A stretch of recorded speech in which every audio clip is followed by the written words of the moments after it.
bailíoireamh agus ar gcéad fáilte roimh Nuacht RG1 á léamh ag Múinteoir Gianna. Bhí míse i mbun léitheoireachta le déanaí léigh sé 7 leabhar de chuid William Shakespeare. Dúirt sé gurb é Hamlet an leabhar is fearr leis. Breithlá Isabel agus Siofra a bhí ann cúpla seachtain ó shin, tá an bheirt acu ní mbliana d'aois anois, có gorgeous libh. Bhí Seónna ag an trál ina dheirfiúracha le déanaí agus chuir sí club leabhar ar bun freisin.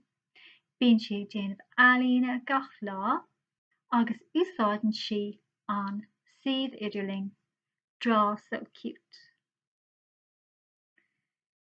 Scríobh Freya scéal don chomórtas Dog's Trust freisin. Bhí Owen gnóthach an teachtain seo ag déanamh Lego agus ag déanamh go leor ealaíne.